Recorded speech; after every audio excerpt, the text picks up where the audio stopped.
জি না ma'am, official কাজ ব্যতীত ইউনিফর্ম পরে আমাদের যেখানে সেখানে যাওয়ার নিয়ম নেই, কাজেই সিভিল ড্রেস আপে বের হতে হবে। তাহলে ঠিক আছে, নয়তো আর্মি নিয়ে ঘুরছি ভেবে অনেকেই তাকাবে, এই জন্য বললাম আর কি। জি বুঝেছি। শীতল একবার বোনের দিকে তাকিয়ে জানালো একটু পরে রেডি হয়ে আসছে তারা। দুপুরের দিকে বাবা মা গিয়ে চলার মতো টুকটাক শপিং করে এনেছে, আরও করতে হবে। তারপর জুবাইর রেডি থাকতে বলে চলে গেল। তখন স্বর্ণ বোনের দিকে তাকিয়ে ভ্রু কুঁচকে বলল, আমাকে বোবা বললি কেন? আমি কবে বোবা হলাম? স্বর্ণের কথা শুনে শীতল উঠে দাঁড়িয়ে হাত ঝাড়ল, তারপর ভাব নিয়ে বলল, সায়ন ভাইয়ার আদেশ ভুলেও যেন তোমার আশেপাশে কাউকে ঘেঁষতে না দেই। ভাইয়ার আদেশ অনুযায়ী আজ থেকে তুমি বোবা। সে বলবে আর আমাকে মানতে হবে? হবে। কেন হবে? কারণ তোমার ভাই তোমাকে ভালোবাসে, পাগলের মতো ভালোবাসে। থাক, ভাইকে নিয়ে আর ওকালতি করতে হবে না। এখন বলো, ওর সাথে তোর কথা হয়েছে? হয়েছে। আমার নামে অভিযোগ করেছে? না, শুধু বলেছে তোমার আশেপাশে যেন কেউ না ঘেঁষতে পারে। যদি ঘেঁষে তাহলে শুদ্ধ ভাইকে অন্য কারোর সাথে বিয়ে দেবে, অর্থাৎ ভাসুরের দেয়া দায়িত্ব ঠিকঠাক পালন করতেই হবে, নয়তো আমার ওগো হাত ছাড়া হয়ে যাবে। বোনের কথা শুনে না চাইতেও স্বর্ণ হেসে ফেলল।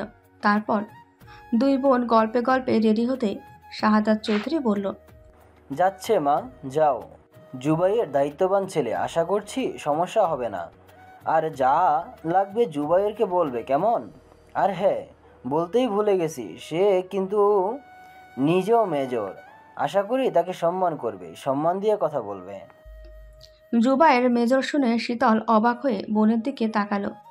স্বর্ণের মধ্যে কোনো ভাবান্তরই দেখা দিল না, কারণ তখন তার ইউনিফর্মে সে র্যাঙ্কবাজ দেখেছিল। তারপর জুবাইর ডেকে পাঠালে তারা দুই বোন পার্কিং লটে গেল।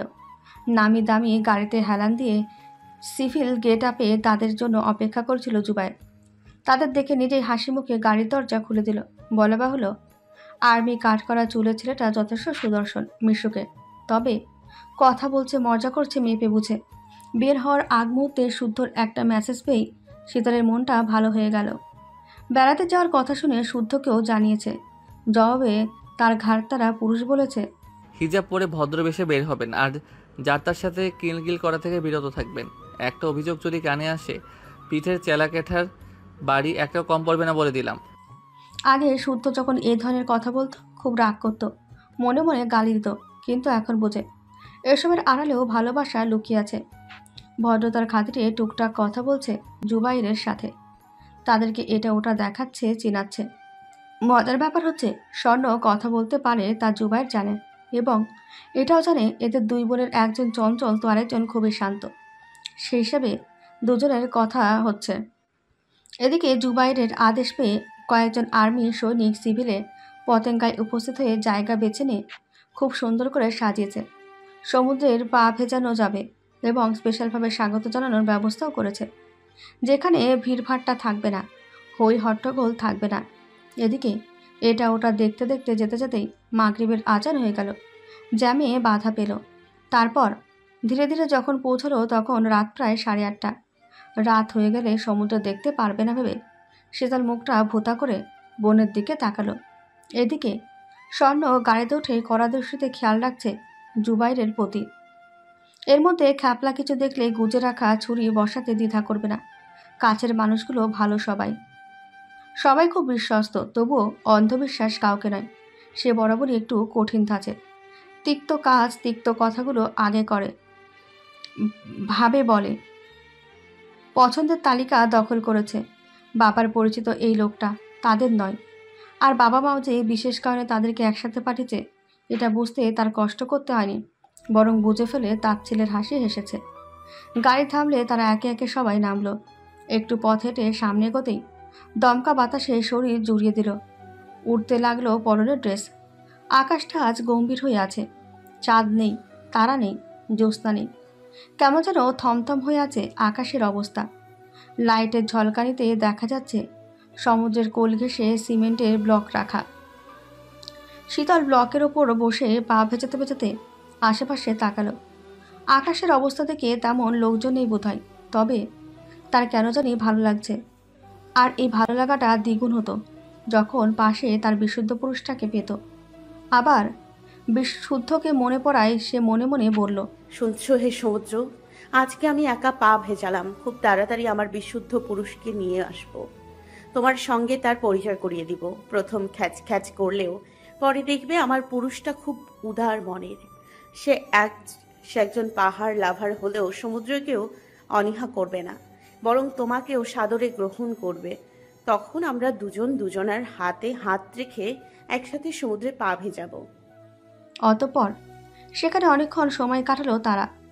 ঘুরে দেখল পতেঙ্গার দোকানগুলো থেকে কেনাকাটা করে গাড়িতে উঠতেই ঝমঝমিয়ে বৃষ্টি নামলো। বৃষ্টির মধ্যে জুবাইয়ের গাড়ি টানছে কাছে, কারণ শাহাদাত চৌধুরী কলের পর কল দিয়ে যাচ্ছেন। চলে এসেছে প্রায়, আর কিছু দূর গেলে পৌঁছে যাবে। কিন্তু মেঘের গর্জন শুনে অন্তরাত্মা কেঁপে উঠল, এবং এত জোরে জোরে মেঘ ডাকছে শীতল ভয়ে বোনকে আঁকড়ে ধরে বসে আছে, চোখ মুখে ভয়ের ছাপ। অগত্যা বাধ্য এবার জুবাইর বলল, সামনে একটা রেস্টুরেন্ট, কিছুক্ষণ অপেক্ষা করি। রাতও হতো অনেক হয়েছে, ডিনারটা সেরে ফেলি, ততক্ষণ বৃষ্টি কমে যাবে ইনশাল্লাহ। অবস্থা থেকে সম্মতি দিতেই একটা 5 তারকা রেস্টুরেন্টে তাদের গাড়ি এসে থামলো। ভিজে পুড়ে তারা রেস্টুরেন্টে প্রবেশ করলো। তিনজনে বসলো কর্নারে থাকা একটি টেবিলে। স্বর্ণ ওড়না দিয়ে বোনের মাথা মুখ গা মুছে দিলে জুবাই নিজেও রুমাল দিয়ে মাথা মুছতে মুছতে শুধু দেখে গেল। মনে মনে বেশ করে হাসলো। তারপর খাবার অর্ডার করলে খাবারও আসলো খুব তাড়াতাড়ি। খেতে খেতে শীতল এদিক ওদিকে তাকাতে গিয়ে তার সামনের একটা টেবিলে নজর গেল। সেখানে একটা ছেলে বসে আছে এবং একাই রাজকীয় ভোজ নিয়ে বসেছে, তবে একটা খাবারেও স্পর্শ করছে কিনা সন্দেহ। শীতল তাকে দেখতে দেখতে ছেলেটা হঠাৎ চোখ তুলে তার দিকে তাকালো। তাতেই 4 চোখের চোখাচোখি হয়ে গেল, এবং তার চোখ দেখে শীতল আচমকা ভীষণ খেল। কাঁচতে কাঁচতে দেখে গেল সামনে বসা ছেলেটাকে। আচ্ছা, নীল চোখ দেখলো নাকি? কি আশ্চর্য, বাংলাদেশেও নীল চোখের মানুষ আছে? কই, কখনো দেখেনি তো। তবে অদ্ভুত সুন্দর ছেলেটার চোখ জোড়া। ছেলেটা কি বিদেশি নাকি বাঙালি? চেহারা দেখে অবশ্য মনে হচ্ছে বাঙালি আর বিদেশির মিশেলে তৈরি। পৃথিবী গোল, গোলাকার এই পৃথিবীতে কোটি কোটি মানুষের বসবাস। ভিন্ন তাদের অভিমত এবং এক একজন এক এক গুণে অধিকারী। তাদের মধ্যে বিশেষ এক গুণের অধিকারী আজম। বিশেষ বলার কারণ বিশেষ একটি গুণ, আর সেই গুণটি হলো তার সকল চিন্তা ভাবনার সূচনা হয় ওয়াশরুমে গেলে। সকল চিন্তা আর সুফল মেলে আবার ওই ওয়াশরুমেই। কেন এমন হয় সে জানে না, তবে খেয়াল করেছে নরম গদিতে বসে চিন্তা করে যেসব সমাধান খুঁজে পায় না, অকারণে ওয়াশরুমের কোমরে বসে চিন্তা করলে দ্রুত সমাধান পেয়ে যায়। এজন্য সে ভাবে এটা তার মনের ভেতরে লুকিয়ে থাকা সুপ্ত একটি গুণ, যে গুণের কথা কাউকে বলেনি, বললে নজর লাগতে পারে এবং গুণের প্রভাব ধীরে ধীরে কমতে পারে, যেটা সে কখনো চায় না। এর চেয়ে গোপন জিনিস গোপনেই থাকুক। তবে শাহরিয়ার ভাইকে কিছু না বললে তার খুব অস্থির অস্থির লাগে, বুকটা কেমন আনছান করে। সে ভেবেছে যেদিন ভাইয়ের মন ভালো থাকবে সে কথাটা ভাইকে বলবে, আবদার করবে দুশ্চিন্তা করার জন্য হলো তাকে যেন একটা স্পেশাল ওয়াশরুম বানিয়ে দেয়, যেখানে টিভি, এসি, বেড সব কিছুর ব্যবস্থা থাকবে। আর সে যখনই চিন্তায় পড়বে সেখানে শুয়ে বসে ভাববে, আর ভাবলে সকল সমস্যার সমাধান হাতের মুঠোয় পেয়ে যাবে। সমাধান পেয়ে ভাই ভীষণ খুশি হবে, ভাইয়ের খুশিতে সেও খুশি। এসব ভেবে সে মনে মনে হাসল, কিন্তু হাসিটা ঠিকঠাকভাবে ঠোঁটের কোণে ফুটে ওঠার আগেই মাড়িতে ব্যথা পেল। গতকাল থেকে মাড়ির ব্যথায় অবস্থা তার খারাপ। এই লজ্জার কথা আর কাকে বলবে সে? ভাবলে তো নিজেরই হাসি পায়, কারণ এ বয়সে এসে তার নতুন করে দাঁত উঠছে। এই দাঁতের নাম আবার আক্কেল দাঁত। কোন বেআক্কেল এই দাঁত না আক্কেল রেখেছে তার জানতে ইচ্ছে করছে। সে বেআক্কেল লোকটা কি বেঁচে আছে? যদি থাকে তাহলে সেই লোকের কাছে গিয়ে জিজ্ঞাসা করবে, বেআক্কেল একটা জিনিসকে কোন বিবেকে আক্কেল নাম দিলেন কাকা? দিলেন ভাইবা নামটা দিতে পারলেন না?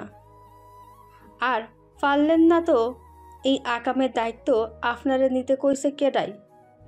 কিন্তু সেই লোককে কি খুঁজে পাবে? তার ব্যথাটা আগে কমুক, তারপর সেই লোককেই খুঁজতে বের হবে সে। মনে মনে এসব ভেবে সে আশপাশ তাকে কোথায় কি আছে খুঁটিয়ে দেখল। বড়সড় ঝকঝকে তকতকে ওয়াশরুম।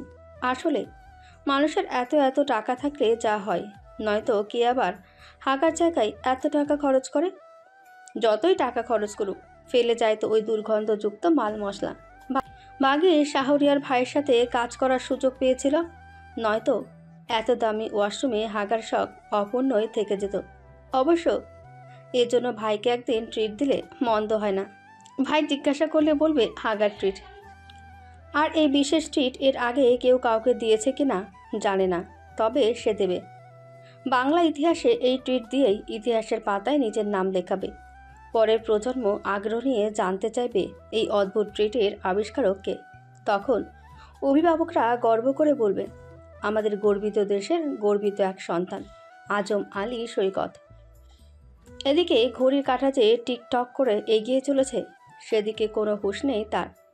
সে এখনও ভাবনায় মশগুল, অথচ তার অনুপস্থিতিতে কেউ যে নিজের প্ল্যান সাকসেস করতে উঠে পড়ে লেগেছে, সেটা হয়তো খুনাক্ষরেও টের পাচ্ছে না বেচারা। মোদ্দা কথা, সায়ন যদি জানে তাহলে তার কি করবে কে জানে। কারণ সায়ন কিছুক্ষণ আগে এক 5 তারকা রেস্টুরেন্টে খেতে পাঠিয়েছে তাকে। আদেশ অনুযায়ী এসে চেয়ারে বসে খাবার অর্ডার করার পরই অনুভব করলো এখনই ওয়াশরুমে যাওয়া প্রয়োজন। খাবার আসতে দেরি দেখে সে ওয়াশরুমে এসেছিল ব্যক্তিগত কাজ সারতে। আপাতত ইচ্ছে ছিল না ভাবনার জগতে বিচরণ করতে, কিন্তু অভ্যাসবশত ভাবনার জগতে ডুবে গেল। একের পর এক ভাবনা তার মস্তিষ্কে ঘুরতে লাগলো। ব্যক্তিগত কাজ সারতে বসে হঠাৎ তার স্মরণ হলো এই মুহূর্তে ওয়াশরুমে আসা ঠিক হয়নি। এলেও এতক্ষণ বসে সময় কাটানোর মানেই হয়, কারণ সায়ন তাকে করা আদেশ করেছে ছায়া সঙ্গী হয়ে থাকতে, কিন্তু সেটা না করে সে ওয়াশরুমে এসে বসে আছে। এই কথা স্মরণ করে সে দ্রুত কাজ সারতে গিয়ে দেখলো পানি নেই। যা, এবার কি হবে? তাড়াহুড়োর সময় আজেরা ভুল কাজগুলো হয় কেন কে জানে। সে কার থেকে যেন শুনেছিল বাইরের অনেক দেশের ওয়াশরুমে পানি থাকে না, তখন টিস্যুই একমাত্র ভরসা। এইটা কোনো কথা? এই জন্য ওই 5 তারকা ফারুফা রেস্টুরেন্টে ভালো লাগে না তার। যত বড় নামি দামি জায়গা, সেখানে নিত্য নতুন ঝামেলা। এর চেয়ে সাধারণ ল্যাট্রিনগুলোই ভালো, বদনা করে নিয়ে যাওয়া যায়। কাজ সম্পূর্ণ না হওয়া অবধি সেই পানি যক্ষের ধনের মতন আগলে চোখের সামনে রাখা যায়। কিন্তু শহরে তো ল্যাট্রিন বললেও মানুষজন হাসে, অথচ এই পরিস্থিতি থেকে বাঁচার আর কোনো উপায় আছে? শহর যতই এগিয়ে থাকুক, কিছু কিছু ক্ষেত্রে গ্রামই ভালো। এখন সে কার কাছে পানি চাইবে? কাকে বলে এই বিপদের কথা? গ্রাম হলে তো এতক্ষণে চেঁচিয়ে বলা যেত, এই কলপারে কে আছিস, এক পত্নী পানি দিয়ে যা। কিন্তু এখানে তো সে উপায়ও নেই। হ্যাঁ, টিস্যু আছে, কিন্তু এই কাজটা করেনি কখনো, জীবনে ভাবেনি এ কাজ করা লাগবে। সে আরেকবার চেক করে দেখল পানি এসেছে কিনা। না, আসেনি। কতক্ষণ এভাবে বসে থাকবে? এই মুহূর্তে কাকে গালি দেবে বুঝে উঠতে পারল না আজম। তবে তার ভাগ্য সুসম্পন্ন বোধ হয়। হঠাৎ পানি এলো। সে খুশিতে ডগমগ হয়ে কাজ সেরে বের হতে গিয়ে দেখল বাইরে থেকে ওয়াশরুমের দরজা লক করা। এ কাজ কে করলো? কাল লুকোচুরি খেলার ইচ্ছে জাগলো। সে কতক্ষণ দরজার হাতল ধরে টানাটানি করেও কোনো সমাধান আনতে পারল না। বাধ্য হয়ে দরজা থাবা দিয়ে ডাকলো, কিন্তু কেউ সাড়া দিল না, খুলল না। খাবার অর্ডার দিয়ে ওয়াশরুমে এসেছে তাও প্রায় আধা ঘন্টা হয়ে গেছে। এ কথা স্মরণ হতেই তার বুক ধরফর করতে লাগলো। দ্রুত পকেট থেকে ফোন বের করে একের পর এক কল করতে লাগলো সায়নকে, কিন্তু সায়নের কোনো খোঁজ নেই। সে পুনরায় কোমরের ঢাকনায় নামিয়ে চেপে বসলো। তারপর ফোনটা নিয়ে দ্রুত গতিতে টাইপ করে সায়নকে ঘটনা জানালো, কিন্তু সায়ন মেসেজ সেন্ড করেছে না, কলও ধরছে না। কিছুক্ষণ আগেই তো কথা হলো, এই সময়টুকুর মধ্যে কোথায় গেল? ফোনটা কোথায় রেখেছে? এখন কি হবে? এখান থেকে কিভাবে বের হবে? এই কথা ভাবতে ভাবতে তার কাল ঘাম ছুটে গেল। সে দরদর করে ঘামতে ঘামতে সেখানে মাথা ঘুরে পড়ে গেল। শীতল খেতে খেতে এদিক ওদিকে তাকাতে তাকাতে তার নজর বিঁধল সামনের একটা টেবিলে। সেখানে একটা ছেলে বসে আছে এবং একাই রাজকীয় ভোজ নিয়ে বসেছে, তবে একটা খাবারও স্পর্শ করেছে কিনা সন্দেহ। শীতল তাকে দেখতে দেখতেই ছেলেটা হঠাৎ মুখ উঁচিয়ে চোখ তুলে তাকালো। আচমকা চার চোখে চোখাচোখিও হয়ে গেল এবং তার চোখ দেখে শীতল আচমকা বিষম খেল। কাঁচতে কাঁচতে আরেকবার দেখল সামনে বসা সুদর্শন ছেলেটাকে। আচ্ছা, নীল চোখ দেখল নাকি? কি আশ্চর্য, বাংলাদেশেও নীল চোখের মানুষ আছে? কই, কখনো দেখেনি তো। তবে অদ্ভুত রকমের সুন্দর ছেলেটার চোখ জোড়া। সেটা কি বিদেশি নাকি বাঙালি? চেহারা দেখে অবশ্য মনে হচ্ছে বাঙালি আর বিদেশির মিশেলে তৈরি। তাকে তাকাতে দেখে ছেলেটা কি মনে করে যেন শীতলদের টেবিলের কাছে এলো। কাছে এগিয়ে আসায় শীতলও শিওর হলো ছেলেটার চোখ জোড়া সত্যি সত্যি নীল। তবে সন্দেহ থেকে গেলে লেন্স লাগানো নাকি আসল তা নিয়ে নিজের ভাবনা ছেড়ে শীতল এবার ভ্রু কুঁচকে একবার বোনের দিকে তাকালো তো একবার জুবাইয়ের দিকে। তারাও প্রশ্নবোধক চাহনিতে তাকিয়ে আছে সামনে দাঁড়ানো ছেলেটার দিকে। তখন ছেলেটা হ্যান্ডশেক করতে জুবাইয়ের দিকে হাত বাড়িয়ে দিয়ে হাসি হাসি মুখে বলল, হ্যালো, আই এম ইয়াসির খান। তার হাত বাড়ানো দেখে জুবাইর উঠে দাঁড়িয়ে নিজেও ঠোঁটে হাসি ফুটিয়ে ছোট করে উত্তর করল, Zubair, can I join you guys? এই কথা শুনে জুবাইর একবার স্বর্ণের দিকে তাকালো। স্বর্ণ মাথা নিচু করে খেতে ব্যস্ত। সে মূলত বুঝতে চাচ্ছে মানুষটা স্বর্ণ কিংবা শীতলের চেনা কিনা। তবে স্বর্ণ শীতলের মুখ দেখে মনে হচ্ছে না তারা চেনে না, আর তার খুঁতখুঁতে মন অচেনা কাউকে সঙ্গে নিতে মন সায় দিচ্ছে না। তবে তার মুখ দেখে ইয়াসির যেন বুঝল মনের ভাবনা। সে মলিন হেসে বলল, আজ আমার মায়ের জন্মদিন, কাউকে নিয়ে যে জন্মদিন পালন করব সেই আপনজনও আমার নেই। আমি একজন ট্যুরিস্ট, কিছুদিনের জন্য এসেছি মাত্র, তাই বলছিলাম কি যে। সে কথা শেষ করে শীতলের দিকে তাকিয়ে মলিন হাসল। শীতলের খুব মায়া লাগলো। জুবাইর কিংবা স্বর্ণের আশায় না থেকে সে বলল, সমস্যা নেই ভাইয়া, আসুন আমরা একসাথে ডিনার সারি। সত্যি। শীতলের কথায় ইয়াসির ওয়েটারকে ডেকে তার অর্ডারকৃত খাবারগুলো শীতলদের টেবিলে দিতে বলল। এত বারণ করেও শুনল না। স্বর্ণ এখনও একবারও চোখ তুলে তাকিয়ে দেখেনি। তখনই স্বর্ণের ফোনের সায়নের নাম্বার দেখে থেকে কল এলো। এতে স্বর্ণ একটু অবাকই হলো। তবে কল কেটে যাওয়ার আগে কল রিসিভ করতেই সায়ন বলল, এখনো কি রেস্টুরেন্টেই আছিস? তুমি কি? আজম ওয়াশরুমে আটকে গেছে, গিয়ে দেখ।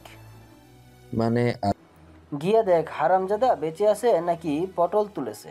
আজিম ভাই চট্টগ্রামে? তোরা এই রেস্টুরেন্টে আছিস, সেখানকার ওয়াশরুমে। এ কথা শুনে স্বর্ণ কল কেটে উঠে দাঁড়িয়ে জুবাইরকে বলল, আমি না ফেরা অবধি একও নড়বে না। আশা করি স্মরণ করিয়ে দিতে হবে না, আমার এখন আপনার দায়িত্ব। হঠাৎ কঠিন সুরে বলা কঠিন কথায় জুবাইর প্রচণ্ড অবাক হলো। তবে অবাকের ভাবটুকু বুঝতে না দিয়ে বলল, আপনি কোথায় যাচ্ছেন? এ কথা বলে আর দাঁড়ালো না, দ্রুত পায়ে স্থান ত্যাগ করলো। তার যাওয়ার দিকে একবার তাকিয়ে ইয়াসির মলিন সুরে বলল, উপস্থিতি আপুটা বোধহয় পছন্দ করছে না, আমি না হয় উঠে। এ কথা শুনে শীতল হড়বড় করে বলল, না না, আপনি ভুল বুঝছেন, আসলে আমার আপু কম কথা বলে তাই আর কি। আপুটা রাগী হলো, আপুর ছোট বোন খুব মিশুকে দেখি। ভাইয়া একটা কথা বলি। জি।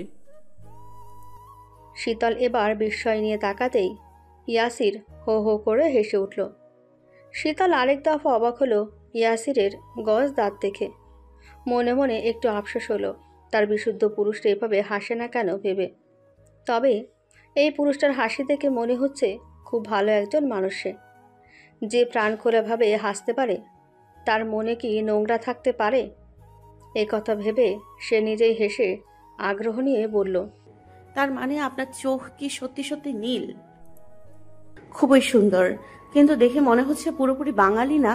তবুও এত ভালো বাংলা বলতে পারছেন কিভাবে? সে জন্ম হলেও বড় হয়েছি সুইডেনে। বাবা বাঙালি ছিল বিধায় বাংলার প্রতি আগ্রহ জন্মেছিল। তারপর একটু একটু করে শেখা। এখানে মাঝে মাঝে আসি কাজের ক্ষেত্রে। ও বলাই তো হলো না, আমি পেশায় সায়েন্টিস্ট।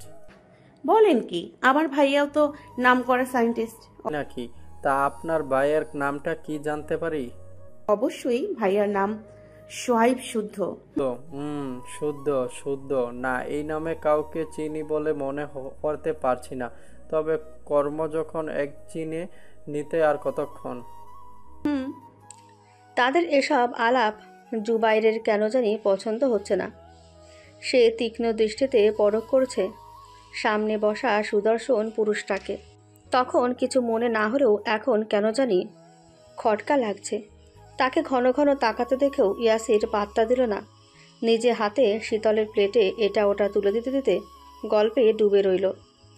এদিকে স্বর্ণ আসছে না দেখে কিছু বলতে গেলেই ফোনের রিংটং বেজে উঠল। জরুরি কল দেখে উঠে দাঁড়িয়ে একটু দূরে গেল কথা বলতে। তবে তার দৃষ্টি রইল শীতল আর ইয়াসিরের দিকে। তাকে যেতে দেখে ইয়াসির এবার মুগ্ধ নয়নে তাকালো আপন মনে মাথা নিচু করে খেতে থাকা শীতলের দিকে। ছবিতে যেমন দেখেছিল তার থেকেও সুন্দরী এই মেয়ে। এমন একটা জলজ্যান্ত পুতুল নিজের কাছে থাকলে মন্দ হয় না। তবে পুতুলটাকে নিতে যে কাঠখড় পোড়াতে তার বলার অপেক্ষা রাখে না। তবু কষ্ট করে যদি এমন একটা প্রাপ্তি পাওয়া যায় তাহলে সেই কষ্ট করতে প্রস্তুত। এখন কথা হচ্ছে আজই তুলবে নাকি পুতুলটাকে। কথা ভাবতে ভাবতে ঘাড় ঘুরিয়ে সে তাকালো অদূরের টেবিলে থাকা তার লোকদের দিকে। সামান্য একটা ইশারায় মুহূর্তেই বিদ্যুৎ চলে গেল। ঘুটঘুটে অন্ধকারে ছেড়ে গেল চারিপাশ। যারা খেতে এসেছিল তারা বিরক্তিসূচক শব্দ করে নানান কথাবার্তা বলতে লাগলো। এদিকে তখনও আকাশ ফাটিয়ে মেঘ গর্জন করছে। বৃষ্টির তীব্রতা যেন দ্বিগুণ বেড়েছে। অন্ধকারে ভীতু শীতল হাতে চামচ রেখে ইয়াসিরের উদ্দেশ্যে বলল, ভাইয়া আছেন? ফোন থাকলে লাইট অন করেন প্লিজ। আমার এত অন্ধকার একদমই ভালো লাগে না। না। কি? কথা বলতে না বলতেই শীতল তার কাঁধের কাছে নরম কিছুর স্পর্শ পেল। এরপরই সূচ ফুরানোর মতন কিছু অনুভব হতেই সে নড়েচড়ে উঠতেই ইয়াসির শক্ত করে তার মুখ চেপে ধরল। শীতল গোঙানোরও সময় পেল না। তার আগেই নাকে রুমাল চেপে ধরতেই সে সেন্স হারালো। ততক্ষণে ইয়াসিরের লোকেরা বিদ্যুৎ যাওয়ার সাথে সাথে জুবাইরকেও সেন্সলেস করে ফেলেছে। খেতে আসা অন্যান্য লোকেরা যারা ফোনের লাইট অন করতে গেছে তাদের ফোন কেটে নেওয়া হয়েছে। খানিকক্ষণ পরে বিদ্যুৎ এলে ততক্ষণে কালো পোশাকধারী লোকজন ভরে গেছে রেস্টুরেন্টে। এরা কারা, কেন এসেছে, এই নিয়ে সবার মাঝে আতঙ্কের সৃষ্টি হয়েছে। তবে লোকগুলো কাউকেই কিছু বলে না। হঠাৎ এসে হঠাৎ করে চলেও গেল। তবে কেউ খেয়াল করলো না এতগুলো লোকের মাঝে একটি মেয়েকে সেন্সলেস করে তুলে নিয়েছে। সেই মেয়েটা আর কেউ নয়, চৌধুরী নিবাসের সবচেয়ে চঞ্চল প্রাণ, চৌধুরীদের চোখের মণি আর সোয়াইব শুদ্ধর প্রাণভোমরা। ইয়াসির শীতলকে কোলে নিয়ে গাড়িতে উঠে বসতেই সেখানে পরপর দুটো আর্মির গাড়ি এসে থামল। ধপধপ করে শব্দ তুলে একে একে নেমে দ্রুত ছুটল রেস্টুরেন্টের ভেতরে। আর্মির গাড়ি থেকে পোশাকধারী লোকগুলো ততক্ষণে ভাগ ভাগ হয়ে আড়ালে চলে গেছে। ওরা আর্মিদের ওপর খেয়াল রেখে ইয়াসিরকে বলল গাড়ির টান দিতে। কারণ জুবাইর খেতে বসে ইয়াসিরকে সন্দেহ করেছিল এবং নিখুঁতভাবে সে কাউকে ইনফর্ম করায় আর্মিরা এখন এখানে এসে হাজির। বেচারা জুবাইর সব চেষ্টা করলেন, শেষ রক্ষা করতে পারলেন না শীতলকে। ইয়াসির ওর গাড়ির ড্রাইভারকে গাড়ি টান দিতে বলে শীতলকে নিয়ে পেছনের সিটে আরাম করে বসল। ইস, মেয়েটা এত সফট কেন, কোলে তুলে মনে হচ্ছে মাখন। উরুর উপর থাকা অবচেতন শীতলের আপাদমস্তক পরখ করে ইয়াসির হাসল। পুরাই পুতুল একটা। দেখে মনে হচ্ছে সে সদ্য যৌবনে পা রেখেছে, অর্থাৎ মেয়েটাকে বন্দিনী করে ইচ্ছে মতো ব্যবহার করতে পারবে। যদিও ওর ভাইগুলো একটু ঝামেলা করতে পারে, ওসব সামলে নেওয়া যাবে। কথা ভাবতে ভাবতেই ইয়াসির শীতলকে বুকের সাথে চেপে ধরে নাক ডুবাল গলায়। জোরে শ্বাস টেনে পরপর একইভাবে শ্বাস টানতে লাগলো। কি যেন মিষ্টি একটা সুগন্ধ মেয়েটার গায়ে। সে এবার শীতলের ঠোঁটটা আঙুল দিয়ে স্লাইড করে বলল, সেদিন মায়ের কোলে থাকার সময় দিতাম তোমাকে শোনা। আমি ভেবেছিলাম আমার মতো জানোয়ারের কাছে আরও কদিন পরে এসো, কারণ মানুষ যেমন ফুল ভালোবাসে আমি তেমনভাবে নারীদেহ ভালোবাসি। কোনো মেয়ের শরীর পেলে আমার মাথা ঠিক থাকে না, এজন্য ভেবেছিলাম সদ্য যৌবন না পরিপূর্ণ যৌবনবতী হলে আমার কাছে আনতে। কেন জানো? কারণ এখন তুমি এবং তোমার সুন্দর এই শরীরটা বড্ড নাজুক, বড্ড তুলতুলে। ধরতেও ভয় লাগছে না। জানি কত ব্যথা ট্যাথা পাও, ভয় নেই। আমি তোমাকে খুব যত্ন করব, খুব আদর করে রাখবো। ফিরে একদম জেদাজেদি করবে না, ওকে? ভদ্র মেয়ে হয়ে থাকবে। এভাবে তুলেছি বলে খবরদার কান্নাকাটি করার চিন্তাও করবে না। কেন করবে বলো তো? আমি কিন্তু ইচ্ছে করে এসব করছি নাকি? মোটেও না, বরং তোমার ভাইরাই আমাকে এসব করতে বাধ্য করছে। জানো, গতদিন আমার কোটি কোটি টাকার মাল পুলিশের হাতে ধরিয়ে দিয়েছে। সায়ন যা শেষ করেছে, কিন্তু শুদ্ধ যা শুরু করেছে। এরপর তোমাকে ছাড়ি কিভাবে বলো পাখি? শুধু শুদ্ধকে জব্দ করতে আমি আমার অগ্নিকন্যাকে চিনলাম না, হাতের কাছে পেয়েও ছিলাম না। ভাবতে পারছো তোমার প্রতি কতটা আসক্ত আমি? এইটুকু বলেই থামল। তারপর শীতলের শুকনো ঠোঁটে চুমু এঁকে বলল, এই পাখি, চোখ খোলো। কবুল বলতে হবে তো নাকি বিয়ে টিয়ে ছাড়াই আমার মহলের রানী হবে? এদিকে কিছুক্ষণের মধ্যে শীতলের কিডন্যাপের কথা শুদ্ধর কানে পৌঁছে গেল। ল্যাব থেকে ফিরে ফ্রেশ হয়ে এসে কেবল খেতে বসেছে সে। প্রচণ্ড ক্ষুধা লাগলেও খাওয়া হলো না তার। গলা দিয়ে কিছুই নামবে না। তাকে এভাবে উঠতে দেখে সীতারা বারবার জিজ্ঞাসা করলেও কিছুই বলল না। বেসিনে দ্রুত হাত ধুয়ে উঠতেই জরুরি কলটা এলো তার ফোনে। বাড়ির কাউকে আপাতত কিছু না বলে নিঃশব্দে এগিয়ে গেল দোতলার দিকে। ফোনের অপর পাশের ব্যক্তি কিছু বলছে আর শুদ্ধ সিঁড়িতে উঠতে উঠতে চুপ করে শুনছে। কিছুক্ষণ পর কল কাটতেই শাহাদাত চৌধুরীর কল ঢুকলো তার ফোনে। এই মুহূর্তে কল ধরার ইচ্ছা না থাকলেও কলটা রিসিভ করতেই শাহাদাত চৌধুরী ব্যতিব্যস্ত হয়ে বললেন, শুদ্ধ, বাবা শীতলকে। শুদ্ধ কথা বলছে না, তবে হাত মুঠো করে থমথমে মুখে তাকিয়ে আছে মেঝের দিকে। শুদ্ধকে কথা বলতে না দেখে শাহাদাত চৌধুরী পুনরায় বললেন, কি করব এখন? গাড়ির নং কিংবা ফোন নং কিছুই তো জানি না। আমি চট্টগ্রাম থেকে বের হওয়ার সব পথ বন্ধ করে দিয়েছি। আমার মাথা কাজ করছে না বাবা, কি করবে বুঝতেছি না। এখান থেকে কেক অর্ডার করে দিচ্ছি, মেয়ে কিডন্যাপ হওয়ার খুশিতে সেলিব্রেট করেন। এছাড়া আপাতত কিছু করার আছে বলে মনে হচ্ছে না। এই পরিস্থিতিতে এমন ধরনের কথা শুনে হতভম্ব হয়ে গেলেন শাহাদাত চৌধুরী। কপালের ঘামটুকু মুছে তিনি নিজেকে ধাতস্থ করে বললেন, এখন কি রাগ দেখানোর সময় বাবা? সময় না। ও তাহলে আপনি বরং ঠিক করে দেন কখন রাগ দেখাবো। বাবা রে, আমার মেয়েটাকে পাচ্ছি না। কেন পাচ্ছেন না? রক্ষা করতে পারবেনই না যখন, তখন নিয়ে গেলেন কেন? আমি বলেছিলাম নিয়ে যেতে। শুদ্ধ শান্ত কণ্ঠে ধারালো কথা শুনে শাহাদাত চৌধুরী কথার খই হারিয়ে ফেললেন। বুঝলেন এই ছেলেকে আপাতত থামানো যাবে না। ছেলেটা প্রচণ্ড রেগে আছে। তাকে খাটালে আরও বেঁকে বসতে পারে। তাকে শান্ত করতে হবে শীতলের কথা দিয়ে। তাই তিনি কিছু একটা ভেবে বললেন, ভুল করেছি, এবার কিছু একটা কর বাবা। আমি কথা দিচ্ছি, শীতলকে পেলে নিজে দাঁড়িয়ে থেকে আগে তোদের বিয়ে সম্পন্ন করব। এ কথা শুনে শুদ্ধর সারা শব্দ পাওয়া গেল না। তবে বেশ কিছুক্ষণ পর গম্ভীর একটা কণ্ঠ ভেসে এলো, তাই যেন হয়।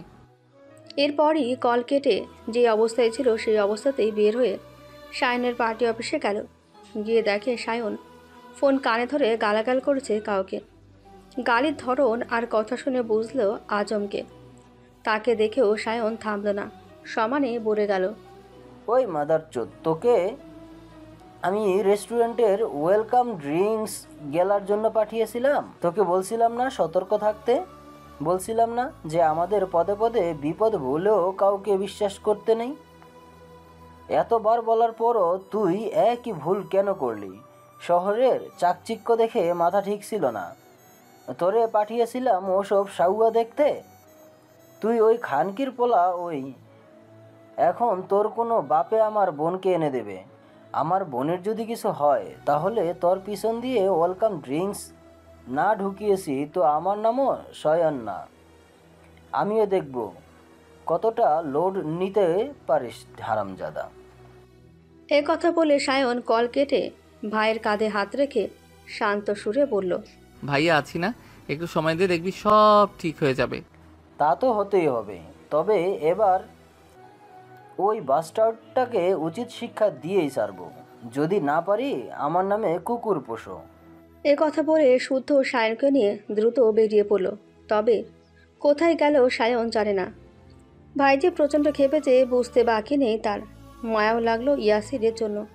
ও বেচারি জানে তো ঠিক কার কলিজায় থাবা বসিয়েছে। জানে না বোধহয়, জানলে কি এমন দুঃসাহস দেখাতো। সে কিছু একটা ভাবলো, তারপর শুদ্ধকে বলল, আচ্ছা ভাই, ইয়াসিরকে পেলে কি করবি? আমি কিন্তু আগেই শালাকে ধরে পটাপট চুমু খাবো। শালার কলিজা আছে, নয়তো দ্বিতীয়বার এক কাজ করে বল। যা করার করো, শুধু ওর আহত ডেড বডি আমাকে দিও। কি করবি? ওকে পেলে কয়েকটা ইঁদুরের আয়ু বেড়ে যাবে। ওকে, ডান। এই কথা বলে সায়ন কল দিল রুবাবকে। কয়েকবার কল বেজে বেজেই কেটে গেল। রুবাবের থেকে কিছু তথ্য পেয়ে সায়ন আজকেই আজমকে পাঠিয়েছিল শীতল স্বর্ণের খেয়াল রাখতে। ক্যাম্পে তারা সুরক্ষিত হলেও বাইরে একদমই না। আজমের কাজ ছিল যেভাবে হোক তাদের সেফটি দেওয়া, এবং স্বর্ণ শীতলের বাইরে যাওয়ার কথাটা মেসেজে জুবাইরই রুবাবকে জানিয়েছিল। জুবাইর হচ্ছে রুবাবের ক্লাসমেট। অনাকাঙ্ক্ষিতভাবে রুবাবের সাথে চট্টগ্রামের কফি শপে দেখা হয় জুবাইরের, এবং জানতে পারে অনেক ঘটনা। এরপর জুবাইর, রুবাব, সায়ন, শুদ্ধ মিলে প্ল্যান করে, কিন্তু সে প্ল্যানে জল ঢেলে তার আগেই শীতলকে নিয়ে উধাও ইয়াসিন। শীতল নিখোঁজ হওয়ার পর থেকে সিমিন পাথর হয়ে বসে আছে। কাকে দোষ দেবেন, নিজেকে নাকি নিজের ভাগ্যকে? মেয়েটা কিডন্যাপ শুনে সীতারা ফোন করে যাচ্ছে, তাই কথা শোনালো। বাদ যায়নি মেজো যাও। তার পাশে বসে শাহাদাত চৌধুরী শুদ্ধর সাথে কথা বলেছেন। উনি শুদ্ধর সব কথাই শুনেছেন।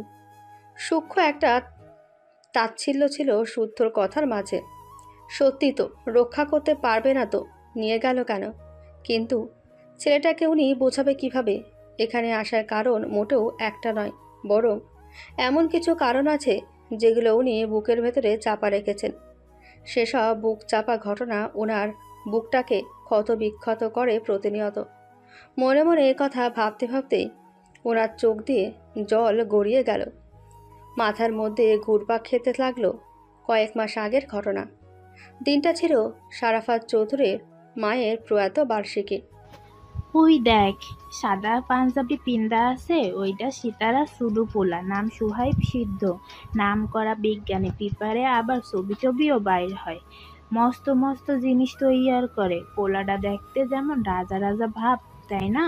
হেরা কিন্তু দুই ভাই, বড়টার নাম সায়ন, হে আবার রাজনীতির নেতা, পড়ালেখাতেও ভালো আছিল।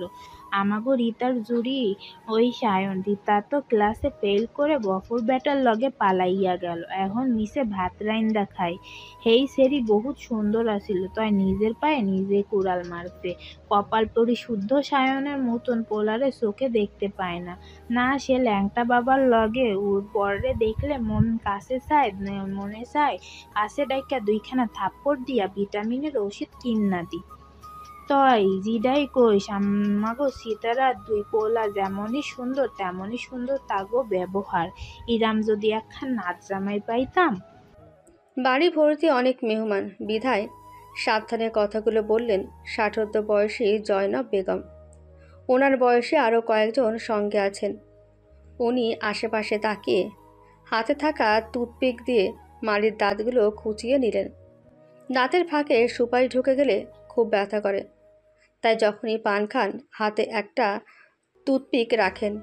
উনি দাঁত খুঁচিয়ে শাহাদাত আঙুলের ডগায় থাকা চুন জিভায় নিয়ে পুনরায় বললেন, কদিন আগে আমার বড় নাতনি রুকাইয়ার লগে সম্বন্ধ পাঠাইছিলাম, যে কোনো একজনের লগে বিয়ে দেওয়ানের লিগা। সাওয়াল দুইটার কেউ রাজি হয় নাই। কত টাকা যৌতুক নিব, যত যাই নেকি দিমু। মুই এডিও কইছিলাম, সীতারাকেও কত কইরা বুঝাইছিলাম। পরে শুনি পোলারা নাকি এখন বিয়াই করব না, তাকেও নাকি বিয়ার বয়সই হয় নাই। মানে কি কমু, আজকালকার পোলাপানগো কথা হই না হাসিও আহে আবার দুঃখও লাগে। অথচ এদের নামে আজমেরির বাপ, এদের বয়সে আজমেরির বাপ সারসাওয়ালের বাপ হইয়া গেছিল। জয়নব বেগমের কথা শুনে মহিলা মহলের হাসির রোল পড়ল। তবে এটা শোকের বাড়ি দেখে সকলে কোনো মতে হাসি সামলে দিলেন। ফিসফিস করে অন্যদেরও সাবধান করে দিলেন। তখন কারিমুন্নেসা নামে আরেক মহিলা আঙ্গুলের ইশারা করে কাউকে দেখিয়ে বলল, ওইটা কেডা? শাহাদেদ ছোট মাইয়া না? মাইয়াটারে ছোট দেখছিলাম, এখন দেখি মেলা বড় হইয়া গেছে। তা বিয়া শাদি দিব না? মাইয়া ডাঙ্গর হইলে আর ঘরে রাখতে নাই। এ কথা শুনে রাবেয়া বানু শাড়ির আঁচল থেকে তৈরি করা পান মুখে গুজে বসলেন। আমি কিন্তু অনেকক্ষণ থেকে দেখতাছি মিয়াডা সীতারার সুরু পোলার পেছন পেছন ঘুরতাছে। পোলারা চোখ রাগানি দিলেও সরতাছে না। কি বেশরম মিয়া। ওনার কথা এবার বৃদ্ধাদের দৃষ্টি গিয়ে পড়ল অদূরে দাঁড়ানো শুদ্ধ আর শীতলের দিকে। তারা কিছু একটা নিয়ে ঝগড়া করছিল তখনও। তাদের দেখে জয়নব বেগম মুখ বাঁকিয়ে বললেন, যা যুগ যা খারাপ, খোঁজ নিয়া দেখো, তাগো মধ্যেও ইটিস পিটিস চলতেছে। শাহাদাদের বউডারও কি কোনো আক্কেল জ্ঞান নাই? এই বড় মিয়াডার চাচাতো ভাইয়ের লগে এত মাখামাখি করতে দেয় কেন? আমরা কি মানুষ হই নাই? আমরা আমাগো চাচাতো ভাই, ফুফাতো ভাই, মামাতো ভাই দেখলে লুকাইয়া পালাইতাম। এখন দেখি তাইও করি। এখনকার সালে পালে পারে না, কোলের মধ্যে ঢুইকা যায়। সি সি সি সি। উনি এ কথা বলে পাশ ফিরতেই দেখে সিমিন দাঁড়িয়ে আছে, তার হাতে শরবতের ট্রে। ওনাকে দেখে জয়নব বেগম একটু ঘাবড়ে গেলেও প্রকাশ করলেন না। সিমিন ওনার কথা শুনে এমন প্রতিক্রিয়া দিল যেন কিছুই শোনেনি। বাড়ি ভর্তি মেহমান, এখন কথা বাড়ালে ব্যাপারটা অন্যরকম হবে। তাই উনি বিনয়ীভাবে সবার হাতে শরবতের গ্লাস তুলে দিয়ে যাওয়ার জন্য পা বাড়াতেই রাবেয়া বানু হঠাৎ ওনাকে আটকে দিলেন। তারপর ফিসফিস করে বললেন, শাহাদত কি আহে নাই বউ? এসেছে খালাম্মা। তা স্বামীরে রাইখা এইখানে থাকো কেন বাপু? আমাগো শাহাদত কি মেলা বুইরা হয়ে গেছে? তার কি কিছু লাগে না? তোমরা বউ মানুষ স্বামীর সব ভালো মন্দ খেয়াল রাখবা না। হেই যতই আর্মি হোক, বেড়া মানুষ তো দিনের পর দিন মাসের পর মাস বাইরে পইরা থাহে। যদি ভুল পথে পাও বাড়ায় তখন কি করবা? সতীনের ঘর করার ইচ্ছা হয়েছে নি? ওনার কথা শুনে সিমিনের ইচ্ছে করলো মুখের ওপর কিছু একটা বলতে, কিন্তু শ্বশুরবাড়ির লোক এবং বড় জায়ের বাবার বাড়ির মানুষ দেখে চুপ করে রইলেন। কিন্তু ওনার চুপ থাকা বৃদ্ধাদের বোধহয় সহ্য হলো না, তাই নরম ভেবে আরেকটু চটকাতে বললেন, আর হইছ তো দুইটা মাইয়ার মা, তা আর পোলাপান নিবা না?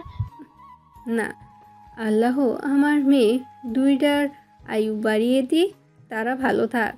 কোনো বউ স্বামীরে হাতে রাখতে চাইলে স্বামীর লগে যাও। মাইয়াও বড় হইছে, গাও গাতরে ডাঙ্গর হইছে, পারলে বিয়ে দিয়ে দাও। শুধু মনে রাখো, তোমার গায়ের দুধে জুয়ান পোলা পান আগুন আর ঘিয়ের লাহান এক লগে রাখা ঠিক না। কখন কি হয় বলা যায় না। যুগ খারাপ, এখন দেই ঢং কইরা বইল না। হেরা ভাই বোন, শোনো, মায়ের পেটের না হলে ভাই বোন হয় না। এ কথা বলে উনি থামতেই কারিমুন্নেসা এবার আরেকটা কথার তীর ছুড়লেন, শুনো, আগে থেকে সাবধান হও বউ। আর যদি মনে মনে ভাইবা থাকো সীতারার পোলাগো জামাই বানাবা, তাহলে আর কি। তাই তোমার বড় মাইয়া একটু আধটু ভদ্র হইলেও ছোট মাইয়াটা পুরাই উড়ানচন্ডী। এই মাইয়ার থেইকা সীতারা হের পোলাগল দিগা আরো ভালো বৌমা পাইব। বাড়িতে ভালো পোলা আছে দেখা তোমার কি হ্যাগরে জামাই বানাবার পাইতারা করছো নি বউ? না করলেই তোমার ছোট মাইয়ারে সামলাও। ওই সেরি দেহি সীতারার পোড়ার পেছন ছাড়ে না। ওই রকম বেশরম মায়া আহে দেহি নাই বাপু। সিমিন হতভম্ব হয়ে শুধু তাকিয়ে রইলেন বৃদ্ধাদের দিকে। তবে কেন জানি গলা দিয়ে টু শব্দ করতে পারলেন না তিনি।